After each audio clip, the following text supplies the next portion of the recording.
apakah Partai Nasdem seperti juga di Partai Golkar tadi, nggak peduli ente selebrita atau bukan, nggak ada karpet merah, yang penting kinerjanya, atau ada treatment khusus dari Partai Nasdem terhadap para public figure dan para selebriti, Mbak? Silakan, Mbak. Oke. Iya, baik. Assalamualaikum warahmatullahi wabarakatuh. Salam sejahtera dan salam sehat bagi kita semua. Jadi Mas Feby, seperti yang sudah diutarakan oleh Mbak Kade, Mbak Azeti dan juga Kang Miing, bagaimanapun juga realitas bahwa setiap partai aku rasa memerlukan public figure untuk mendulang suara. Tapi apakah public figure itu mendapatkan karpet merah atau tidak, itu akhirnya tergantung pada public figure itu sendiri. Karena ketika public figure itu kemudian bisa mendulang suara, tapi kalau Nasdem itu saat ini juga memerlukan public figure yang bisa mendulang suara, tapi juga bisa bersuara. Mendulang suara dan bersuara. Bisa bersuara. Artinya di parlemen dia bisa ngomong. Betul, gitu. Betul. Karena ketika dia bisa mendulang suara, dia bisa membawa banyak anggota parlemen, tapi kalau tidak ada suaranya kan juga tidak berarti begitu. Padahal seperti yang dikatakan selama ini bahwa Nasdem itu mengusung restorasi perubahan Indonesia, memang kami menginginkan adanya perubahan. Seperti misalnya stunting yang tadi sempat disebut, yang angkanya menurut kami itu dari 24% sekarang sudah 20%, tapi itu setelah mulai beberapa puluh tahun, menurut saya harus ada hal-hal yang dirubah. Kemudian juga misalnya politik tanpa mahar itu juga sudah dimulai oleh Partai Nasdem. Kemudian juga perubahan katakanlah mengenai BPJS yang masih kita dengar keluhannya, rumah sakit lah tidak bagus servisnya, artinya memang harus ada yang dirubah.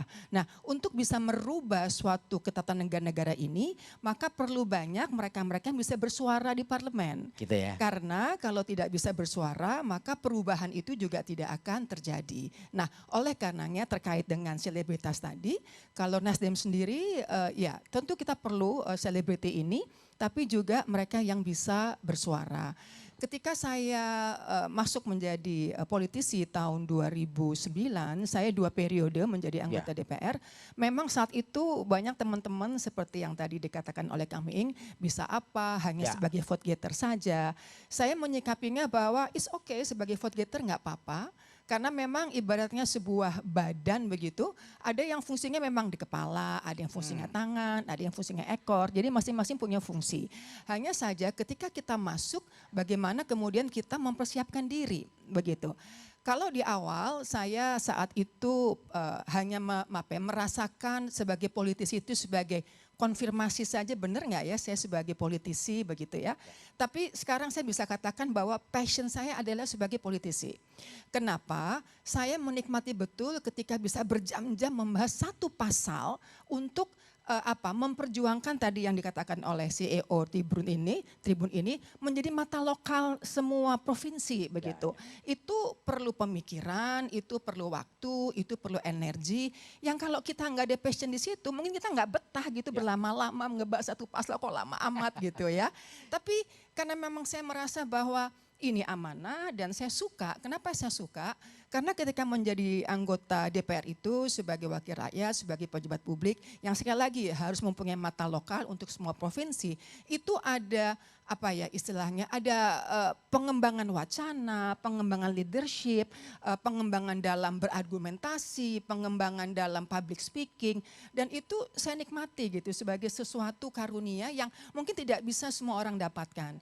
Karenanya sekali lagi tidak salah ketika partai ini kemudian meminta selebriti untuk tampil, tapi saya yakin, saya pernah ngomong ke Jeng Kade waktu itu, biasanya setiap orang kalau sudah pernah sukses di suatu dimensi atau di suatu bidang, dia pasti punya etos kerja yang bagus, dia pasti punya energi yang baik.